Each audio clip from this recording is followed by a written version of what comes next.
మెదక్ జిల్లా రామాయంపేట మండల కేంద్రంలో మెదక్ నియోజకవర్గ బీజేపీ విస్తృత కార్యకర్తల సమావేశం నిర్వహించారు. ఈ సమావేశానికి దుబ్బాక మాజీ ఎమ్మెల్యే రఘునందన్ రావు ముఖ్య అతిథిగా హాజరై మాట్లాడుతూ నరేంద్ర మోడీ ప్రవేశపెట్టిన అభివృద్ధి సంక్షేమ పథకాలను ప్రజలకు వివరించి వచ్చే పార్లమెంట్ ఎన్నికల్లో బీజేపీ ఘన విజయం సాధించే విధంగా కార్యకర్తలు కృషి చేయాలని పిలుపునిచ్చారు. ఈ కార్యక్రమంలో బీజేపీ జిల్లా అధ్యక్షులు గడ్డం శ్రీనివాస్, నిజాంపేట జెడ్పీటీసీ పంజా విజయ్ కుమార్, బీజేపీ పట్టణ అధ్యక్షుడు శంకర్ గౌడ్, జిల్లా నాయకులు రాజేంద్ర ప్రసాద్ తదితరులు పాల్గొన్నారు.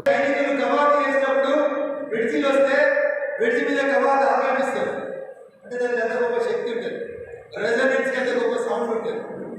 సీన్ ఒకటి మాట్లాడే ఈ మాట మెదక్ జిల్లాలో ఉన్న ప్రతి బూత్ అధ్యక్షుడు ప్రతి బూత్లో రోజు నేను చెప్పిన ఈ మాటలంటే మీరు మాట్లాడారనుకో ఓట్లు సీట్లు పెరుగుతాయా బీజేపీకి పెరిగాయా అనేది ఆలోచించాలి.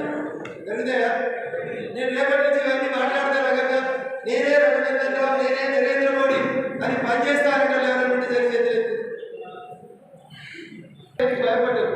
కొత్తగా భారతీయ జనతా పార్టీ ఒకరు పోతే కొత్తగా నలుగురిని తయారు చేసుకునేటువంటి పార్టీ మరి. అందుకనే ప్రపంచం అంతకంటే పెద్ద పార్టీగా ఇచ్చినటువంటి పార్టీ భారతీయ జనతా పార్టీ. అందుకని కూడా మీరు ధైర్యంగా ఉంటుంది, గట్టిగా నిలబడుతుంది.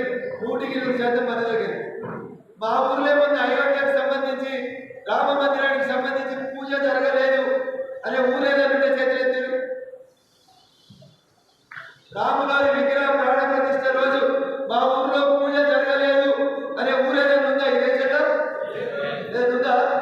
నేను మీ రామాయణపేటలో చూసిన ఇది వైశ్య సంఘం అనుకుంటా. ఎంత పెద్ద రాని విషయం. రాబోయే పార్లమెంటు ఎలక్షన్లను దృష్టిలో పెట్టుకుని మనకు సుదీర్ఘంగా సలహా సూచనలు అడ్డాయడం జరిగింది. ఈరోజు ప్రపంచం మొత్తం ఈ భారతదేశంలో జరుగుతున్నటువంటి ఎలక్షన్ల మీద, అదేవిధంగా మొన్న జరిగినటువంటి అయోధ్య రామ మందిరం రాముని యొక్క ప్రాణ ప్రతిష్ఠ గురించి అందరి చూపు, ప్రపంచ దేశాల చూపు భారతదేశం వెళ్తుంది. ఈరోజు మనం ఇయ్యాల్సింది, మనం చేయాల్సింది ఒకే ఒకటి.